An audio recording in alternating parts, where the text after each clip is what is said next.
My jealous stepsister slept with my husband, stole my life, and now she wants me to bless her. My jealous stepsister slept with my husband, stole my life, and now she wants me to bless her wedding. Yes, you read that right. And here's the full story of how I got my revenge. My husband, Jerry male, 52, and I, female, 48, had been together for almost 12 years, married for 10 of them. In the beginning, it was like we were living in our own little bubble of happiness. Every moment together felt like a piece of a puzzle falling perfectly into place. We laughed over the dumbest jokes, dreamed about our future, and soaked in every little moment that made life together so special. We were a team, inseparable and strong. It felt like we could conquer anything as long as we were side by side. Our anniversaries were always a big deal. We celebrated every milestone with heartfelt gestures and laughter. Cozy Sundays were spent curled up on the couch, and spontaneous date nights became the highlight of our week. Life was simple but so full of joy, and we cherished every single second of it. I genuinely thought I had hit the jackpot with Jerry.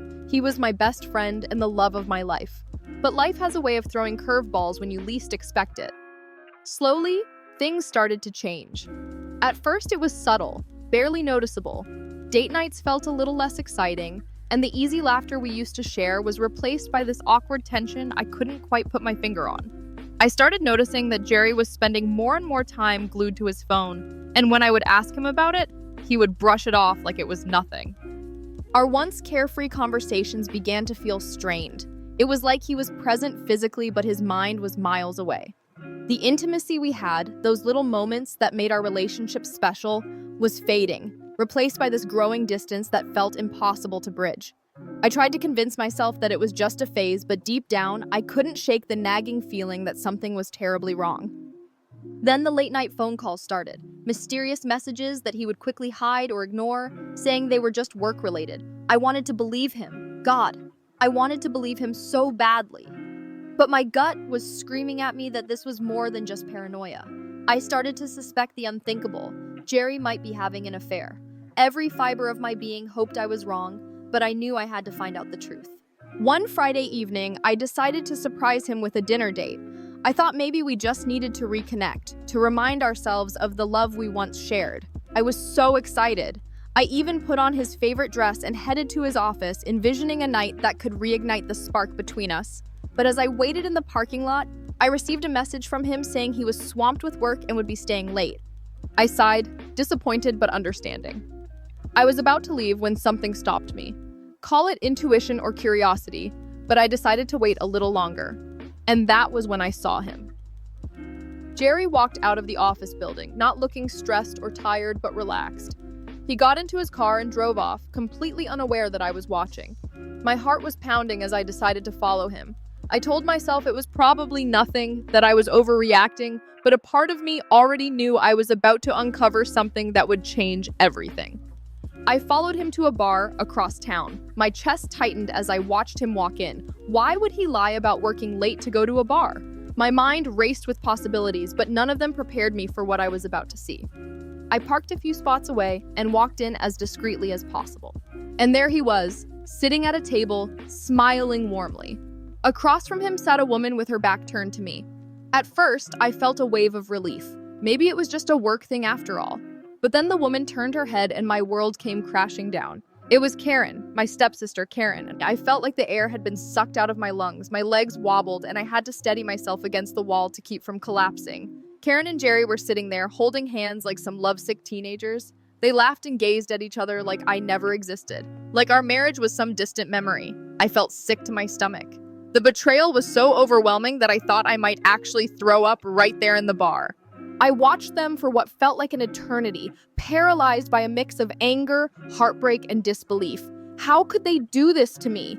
Jerry, the man I had given my heart to, and Karen, my own stepsister, who had been part of my life since we were kids. I felt like my world was crumbling around me, and there was nothing I could do to stop it. Somehow I managed to pull myself together enough to leave before Jerry noticed me. That night, I cried harder than I ever had in my entire life. It felt like my heart had been ripped out and stomped on. The pain was unbearable. I kept replaying what I had seen over and over in my head, wondering how everything had gone so wrong. For some context, Karen is my stepsister because my parents divorced when I was very young, and my mom remarried a man named Harry. Karen was Harry's daughter from a previous marriage. We were never particularly close, but we tolerated each other for the sake of our parents. I never imagined in my wildest dreams that she would betray me like this. But this was only the beginning, because if Karen thought she could take everything from me and get away with it, she was dead wrong. Harry had a daughter from his previous marriage named Karen. At first, Karen and I got along surprisingly well despite our 4-year age gap. We would hang out, share jokes, and even talk about some of the drama in our lives. But as time went on, things began to change. It was a slow realization on my part, but I started noticing how Karen had a talent, a knack, really, for manipulation. She was the kind of person who could twist any situation to suit her needs, whether it was sweet-talking her way out of trouble with our parents or deceiving strangers without a second thought. Honestly, it was impressive in a deeply unsettling way. For reasons I could never fully understand, Karen was always jealous of me. Maybe it was because we both came from broken homes, and she felt like I had something she didn't. Or maybe it was just her nature. No matter what I did, no matter how much effort I put into trying to build a connection with her, I could never seem to win her over. As we grew older, the distance between us only widened. When I got a full-ride scholarship to college, I threw myself into that new chapter of my life. I made new friends, explored my interests, and savored the freedom of being on my own for the first time. Meanwhile, Karen and I drifted further apart. Eventually, we only saw each other at family events, and even then, I kept my distance. But Karen didn't let me off the hook so easily. Over the years, she continued to find ways to get under my skin. At every family gathering, she would make subtle, cutting remarks about my appearance, like how my outfit was an interesting choice, or how I might want to consider going to the gym. It wasn't overt, but it was enough to chip away at my confidence bit by bit. I tried my best to ignore her, to let her comments roll off my back, but it was exhausting. Karen's behavior didn't stop at me either. She had a way of being inappropriately friendly with the people I dated, making flirty comments that left me feeling uneasy. When I introduced my now husband, Jerry, to the family, Karen was no different. She'd make remarks about how lucky he was or how amazing he looked in his gym pictures. Jerry would always laugh it off, clearly uncomfortable, but I chalked it up to Karen just being Karen. It was frustrating, but I didn't think much of it, at least not until tonight. Tonight changed everything. I was out with some friends when I saw Karen and Jerry together at a pub. They weren't just chatting, they looked cozy, comfortable even, too comfortable. My heart sank as I watched them laugh and lean in close to each other, their body language making it clear that this wasn't the first time. When Jerry came home later that night, reeking of whiskey and sweat, I pretended to be asleep. He didn't even try to hide it. His brazen attitude sent a clear message. He thought he could get away with it. I stayed awake the entire night, my mind racing as I pieced everything together. The next morning, before Jerry woke up, I slipped his phone out of the bedroom and went through it. Messages, calls, emails, photos, I found all the proof I needed. My stomach turned as I documented everything on my own phone, taking screenshots and photos for safekeeping. After Jerry left for work, I drove straight to my mom's house. She was the only person I could trust to give me the comfort and support I desperately needed. When I told her what I had discovered, she was as shocked as I was. At first, she didn't believe it.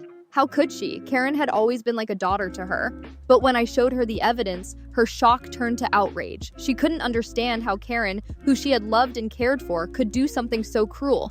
Together, we came up with a plan to confront Karen and Jerry in front of our family. My mom insisted on keeping it quiet until we had everyone gathered, and I agreed. On the day of the dinner, I played my part perfectly. I acted normal, laughing and chatting with everyone as if nothing was wrong. Karen and Jerry didn't suspect a thing. After dinner, as the wine flowed and people started to relax, I gave my mom a subtle nod. She stood up and went to get the projector we had set up earlier. I clinked my glass to get everyone's attention, my heart pounding in my chest. "Thank you all for being here tonight," I began, my voice steady despite the storm raging inside me. "There's something I need to share with all of you." I took a deep breath, my heart pounding so loud I was sure everyone could hear it. My voice was steady though, surprising even myself considering the storm of emotions raging inside me. "I've called you all here for a very specific reason," I began, scanning the room filled with family and close friends. Their faces showed curiosity, concern, even a bit of impatience. They didn't know what was coming. "There's something I've been grappling with for a while now," I continued, my hands trembling slightly as I gestured towards the projector. "I need you all to pay attention to this." My mom had helped set up the projector earlier, and now the device stood in the middle of the room, a silent accomplice to the truth I was about to reveal. She gave me a subtle nod, her expression calm yet supportive, as though telling me I could do this. I connected it to my phone and started scrolling through the gallery, the images I had collected sitting heavy like stones in my chest. This was it. No turning back now. The first image flashed onto the screen, and the room fell into an almost deafening silence. A picture of Jerry, my husband, and Karen, my stepsister, caught in an intimate pose. Gasps erupted, followed by whispers and murmurs that rippled like shockwaves through the room. Confusion was etched on everyone's faces. Eyes darted between the screen and me, searching for some kind of explanation. "This is not easy for me to say," I continued, my voice unwavering despite the tears threatening to spill. "But I felt that you all needed to know the truth." I paused for a moment, glancing at Jerry and Karen. Their expressions were frozen, Jerry's face red and flushed, Karen looking pale and small, a far cry from her usual manipulative confidence. I took another breath and spoke the words that had been weighing me down for weeks. These pictures and messages are evidence of an affair between my husband, Jerry, and my stepsister, Karen. The room exploded. Disbelief, anger, and shock filled every corner as people erupted into responses. My mom's face was a mask of fury and heartbreak, her lips pressed into a tight line. She stood next to me, holding my hand firmly, silently letting me know she was there for me. I scrolled through more messages, each one more damning than the last. The air grew heavier with every passing second. Conversations halted, whispers turned into murmurs, murmurs into outright outrage. The betrayal laid bare was too much for anyone to ignore. Jerry sat motionless, his jaw tight, while Karen buried her face in her hands, her shoulders shaking as if to hide from the reality unfolding around her. My mom finally stepped forward, her voice like a knife slicing through the chaos. "How could you do this to our family, to your own spouse, to your sister?" Her words were sharp, and her eyes bore into Jerry and Karen like lasers. My stepdad, sitting across the room, stared at Karen with quiet intensity. "Is this true?" he asked her, his voice heavy with disappointment. Karen broke down at his words, sobbing uncontrollably, her composure finally shattered. One by one, other family members began voicing their own disbelief, their own outrage. Some shook their heads in anger, others whispered furiously to one another. The air was electric, vibrating with the collective emotions of everyone present. I turned to face Jerry and Karen, feeling a strange mix of sadness and resolve. "I didn't bring you all here just to expose them," I said, my voice calm but firm. "But also to let you know that I will be divorcing Jerry. If Karen wants him, she can have him. I'm done." More gasps followed, but this time there was a sense of solidarity in the room. My friends and family began offering their support, their voices rising above the chaos to comfort me. Some approached me with hugs, others with words of encouragement. Jerry's face was beet red. Unable to handle the humiliation, he stormed out of the room, slamming the door behind him. Karen hesitated for a moment before rushing after him, her sobs echoing down the hallway. When they were gone, my mom pulled me into a tight hug. That was when the dam broke. All the pain, the hurt, the betrayal I had bottled up for so long came rushing out in waves of tears. I cried in her arms, letting the exhaustion of the past few weeks finally spill over. The weeks that followed were some of the hardest of my life. Emotionally drained, I struggled to get out of bed most mornings. Sleep became both my escape and my torment, offering fleeting relief but no true solace.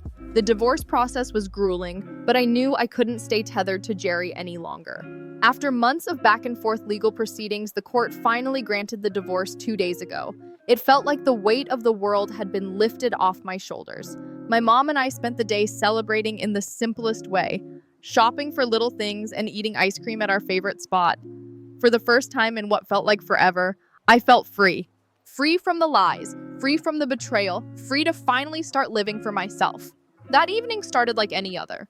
We were all gathered in the living room at my mom's place, a movie playing in the background while we half watched and chatted about nothing in particular. It felt peaceful, even comforting in a way I hadn't felt in a while.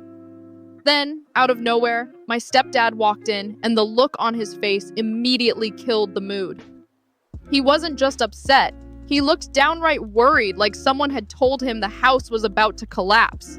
My mom, who has this knack for picking up on the tiniest shifts in energy, instantly asked him what was wrong. Instead of answering her, though, he turned to me with this weird, almost sympathetic look that made my stomach drop. "What's going on?" I asked, sitting up straight, my voice already laced with unease. He hesitated for a second before asking, "Have you seen what Karen posted on Facebook?" Now, for context, Karen is my stepsister, and while we've had our fair share of drama, nothing could have prepared me for what was about to unfold. I shook my head, pulled out my phone, and began typing her name into the search bar. My fingers felt clumsy as I scrolled to her profile, not even sure what I was looking for. And there it was, her latest post. A photo of her and Jerry smiling like they were the stars of some Hallmark movie. But it wasn't just the picture that got me, it was the caption, "So happy to be engaged." My breath caught in my throat as I stared at it, and then, as if to twist the knife deeper, I noticed the ring on her finger. I couldn't even process it. My brain froze. My heart felt like it had been yanked out of my chest and stomped on. My mom, who had been watching me closely, snatched my phone out of my hands before I could react. She gasped, and I could see the disbelief wash over her face as she realized what I was looking at. "She's getting married? To Jerry?"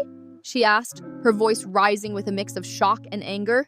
I barely registered what happened after that. The air felt thick, like the walls were closing in. I sank back into the couch, staring blankly at the TV, which was still playing some random scene from the movie.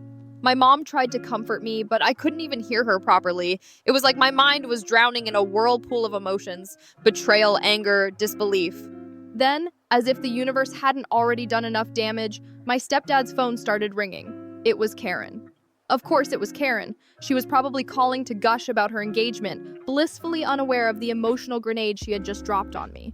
"Put it on speaker," I said, my voice barely above a whisper. My stepdad gave me a hesitant look but nodded and answered the call. Karen's voice was chirpy, almost annoyingly cheerful, as she launched into how happy she was, how amazing Jerry was, and how thrilled she felt to be marrying him. Every word felt like a slap to my face. I sat there frozen, as my chest tightened. Then my stepdad, bless him, finally snapped. His voice was calm but laced with anger as he said, "Karen, what you have done today is not just insensitive, it's incredibly hurtful. You have caused so much pain to your stepsister and you don't even seem to care. This isn't just about you and Jerry. Your actions affect the whole family." Karen, sounding defensive, shot back, "I don't understand why everyone's making such a big deal out of this. Jerry and I are in love. What's so wrong with celebrating that?" My stepdad didn't hold back. "What's wrong is that you had an affair with him, Karen. You knew what you were doing, and now you're flaunting it without a second thought about how it might hurt other people, especially your stepsister. Do you even understand how cruel that is?" I couldn't hold it in anymore. Tears streamed down my face as my mom wrapped her arms around me, trying to shield me from the storm of emotions crashing over me. Karen must have realized I was there because she suddenly asked, "Wait, is she in the room?" "Yes, she is," my stepdad replied coldly. Karen immediately tried to switch gears, her tone turning apologetic, or at least pretending to be. "I need to talk to her," she said, almost pleading. My stepdad looked at me, and for some reason I nodded. He handed me the phone and I held it to my ear, my hands trembling. "What do you want, Karen?" I asked, my voice barely steady. She didn't miss a beat. "Look, I know this is hard for you, but Jerry and I are happy. We're in love. You and he are officially separated now, so I don't see why you're upset." I couldn't believe what I was hearing, and then, as if she hadn't already said enough, she dropped another bombshell. "We'd really like for you to come to the wedding. It would mean so much to us if you could give a speech, to show everyone you're okay with us being together." For a second, I thought I misheard her. She wanted me to give a speech? At their wedding? To bless their relationship? I couldn't even respond. The audacity left me completely speechless. Before I could say anything, my mom snatched the phone from my hands. Her voice was sharp, unwavering, as she said, "Karen, this is a new low. Even for you. Do you honestly expect her to celebrate this? To act like everything is fine after what you've done?" Karen, unshaken, argued back, "But we're in love. Jerry and I are meant to be together, and I won't apologize for that. You all just need to accept it." And that was it. That was the moment I realized there was no reasoning with her. The whole situation felt like some twisted soap opera I never signed up for, and I was just the unwilling protagonist. After the bombshell revelation about Karen's betrayal, I left my parents to deal with her and retreated to the guest bedroom. Once inside, I locked the door, sat down on the edge of the bed, and let myself break down. The tears came in waves, a mixture of anger, humiliation, and heartbreak that left me gasping for breath. I buried my face in the pillow, screaming silently into the fabric to avoid giving Karen the satisfaction of hearing me crack. That night is a blur in my memory, a mix of exhaustion and emotional overload. I do not remember falling asleep, but at some point I must have, because the next thing I knew, sunlight was creeping through the curtains. The morning brought a strange sense of clarity. My head was pounding, my eyes swollen from crying, but beneath the wreckage of my emotions, there was something new. Anger, sharp and unrelenting. The audacity of Karen's actions wasn't just hurtful, it was infuriating. It felt as though she had taken a torch to my life and danced around the flames. But if she thought I was going to sit there, wallow, and let her get away with it, she had another thing coming. That anger lit a fire inside me, one I had not felt in years. I decided then and there that I was not going to let her win. If she wanted to play games, I would show her how the game was really played. Instead of letting this revelation destroy me, I resolved to turn the tables. I wasn't just going to survive this, I was going to come out on top. As the plan began to form in my mind, I felt a sense of purpose that had been missing since the whole mess began. I was determined to make Karen regret ever inviting me into her life, let alone her engagement party. I grabbed my laptop, my hands trembling with adrenaline, and began scrolling through Karen's social media profiles. Years of oversharing played to my advantage as I combed through every photo, every post, every tagged location. I clicked through albums of smiling selfies, beach vacations, and overly curated brunch shots, searching for the weak spot I knew had to be there. It felt like a scavenger hunt of sorts, one where I was hunting for the perfect weapon to use against her. And then, like a gift from the universe, I found it. A photo from several years ago, buried in the depths of her tagged pictures. There it was, Karen and Ron, her ex-boyfriend from college. The caption read something cheesy like, "Love of my life forever," and I felt my lips curl into a satisfied smirk.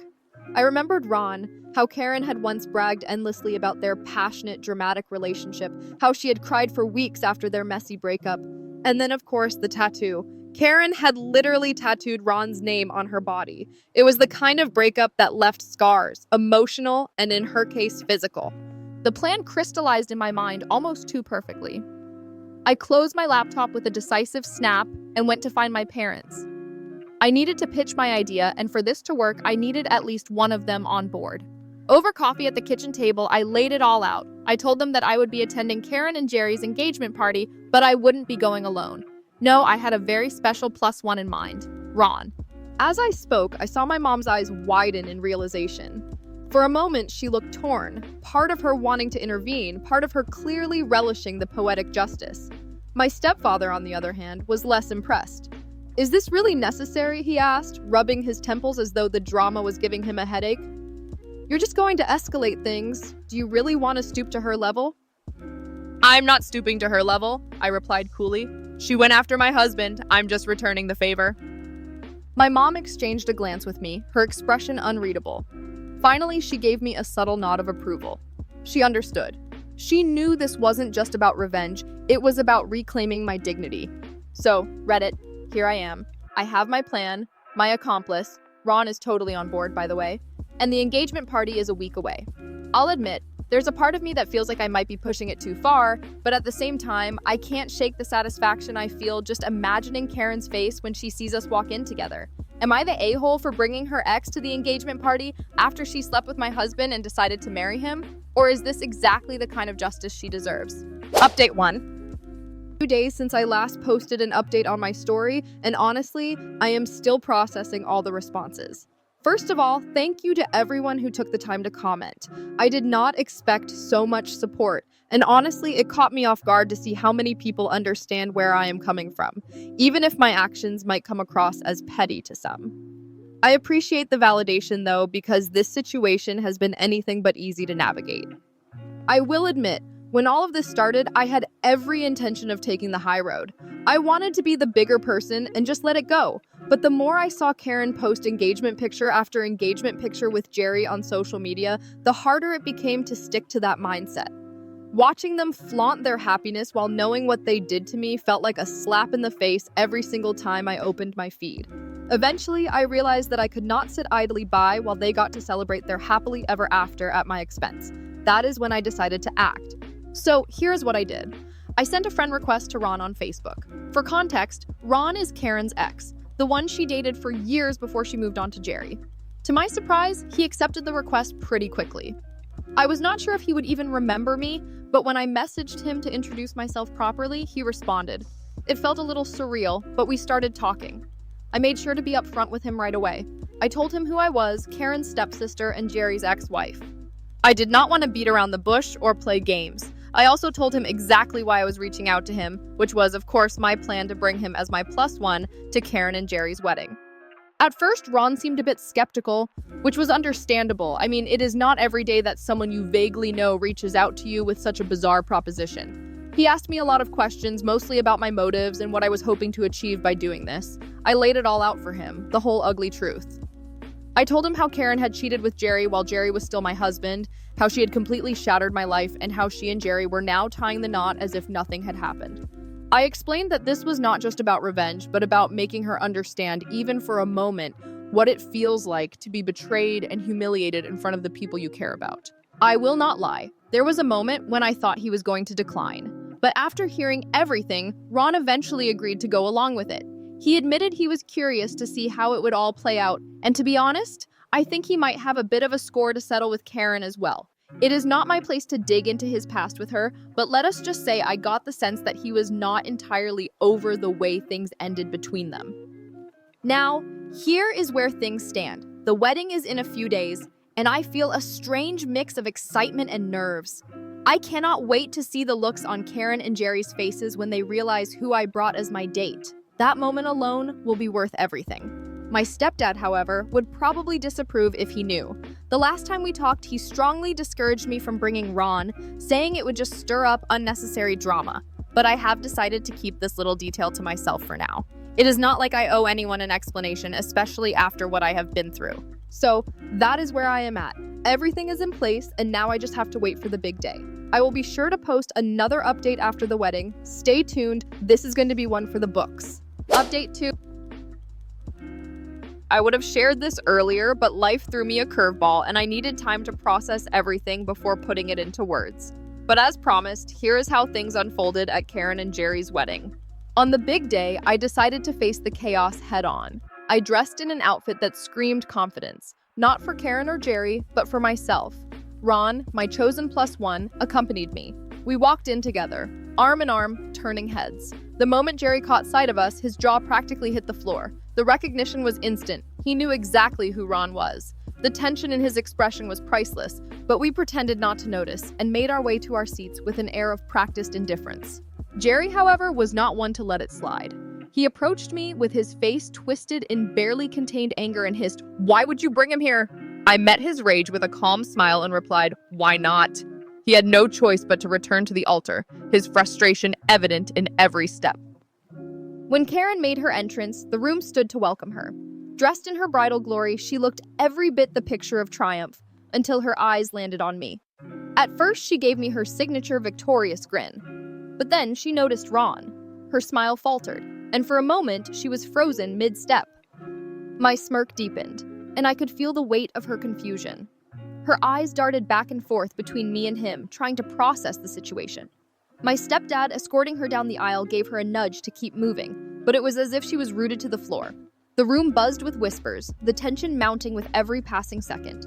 Finally, Karen abandoned the facade and stormed toward me, her face a storm of anger and disbelief. She stopped a mere foot away, glaring at me like she was trying to set me on fire with her eyes. "What the hell is this?" she spat, her voice low but venomous. I maintained my composure, leaning in slightly. "This? Oh, this is Ron, my +1, I said, letting my voice carry just enough satisfaction to needle her. "You remember him, right? From college? Or should I remind you about that tattoo you two got together?" Karen's face turned crimson, her anger bubbling to the surface. Ron, ever the composed one, took a step forward and said in a measured tone, "Karen, it's been a long time. We thought we'd join in celebrating your special day." "Celebrate?" she snapped, her voice rising. "You call this celebrating? You are ruining everything!" By now, the entire room was watching, their whispers growing louder. I decided to give Karen exactly what she deserved. "Karen," I said, my voice steady, "you invited me to your wedding. I just thought I'd make it memorable. Besides, what happens between Ron and me is none of your concern. You have Jerry now, don't you?" Her fury was palpable, her fists clenched so tightly I thought she might hurl her bouquet at me. And she did. The bouquet flew through the air, scattering petals before hitting the floor with a dramatic thud. Gasps rippled through the crowd as Karen stormed out, her dress billowing behind her like a furious storm cloud. The door slammed shut, leaving a stunned silence in her wake. Jerry, flustered and red-faced, attempted to confront me, but my mother stepped in, her voice slicing through the tension. "Do not even think about raising your voice after what you've done," she said, shutting him down with a single glare. I turned to Ron and whispered, "Let's get out of here." He nodded, and we left, heads held high. As we stepped outside, the weight of everything lifted from my shoulders. For the first time in a long while, I felt free. The world had seen my strength, my resilience, and the truth of what I had endured. People can think what they want, but I never betrayed anyone or destroyed a marriage. I simply gave Karen a taste of her own medicine, and for that, I have no regrets. Update 3. I honestly did not expect this kind of overwhelming response since my last update. The sheer number of comments and messages has left me completely blown away. It is comforting to know that so many of you understand why I made the choices I did, even if they were not exactly conventional. Of course, I also appreciate the critical feedback from those who disagree with me. At the end of the day, I realize my actions were not perfect, and not everyone is going to see things the way I do. But here's the thing, I do not regret what I did, not one bit. For those who are curious about the fallout, here's the tea. My stepdad told me that Jerry and Karen have officially broken up. Yes, the wedding is completely off. From what I've heard, Karen flat out refused to go through with it, no matter how much Jerry begged and pleaded. Apparently, seeing Ron again that day brought back a wave of emotions for her, feelings that she might not have fully dealt with. Honestly, I can't say I am surprised. It seems like she was still holding on to some unresolved feelings for Ron, and witnessing him in that moment must have been like opening an old wound. I am not the kind of person who takes joy in other people's pain, but let's be real. Sometimes life has a way of delivering lessons in the harshest ways possible. Maybe, just maybe, this is one of those times. As for Jerry, he has been blowing up my phone with angry missed calls and text messages. He is clearly furious, but I have decided to block him. I refuse to engage with his toxic energy right now. My stepdad, on the other hand, was not thrilled with my actions at the wedding. He gave me a pretty stern lecture about how I handled things, and while I could have argued back, I chose not to. Out of respect for him, and honestly, for the sake of my own peace, I kept my mouth shut and let him vent. My mom has asked me to give him some time and space to cool off, and I agreed. At the end of the day, they are still my family, and I want to maintain whatever balance I can in our relationship. In the meantime, I've been reflecting a lot on everything that happened and where I want to go from here. If there is one thing this entire mess has taught me, it's that I need to prioritize myself for once. I've spent so much time trying to navigate everyone else's chaos that I kind of lost sight of my own needs and happiness. That stops now. I am finally choosing to focus on rebuilding my life brick by brick, one step at a time. I know many of you have recommended therapy, and you are absolutely right. It is long overdue, but I am going to take that step and start therapy. There are so many emotions I need to untangle and a lot of personal growth I need to work on. Beyond that, I am rediscovering my passions, the hobbies and interests that make me feel alive, and actively surrounding myself with positive influences. Life is unpredictable, and while I do not know what the future holds, I am determined to face it head-on with a clearer mind and an open heart. Thank you all again for your support, your advice, and even your criticism. This community has been like a sounding board for me, and I genuinely appreciate every single one of you who has taken the time to read and respond. Here's to brighter days ahead.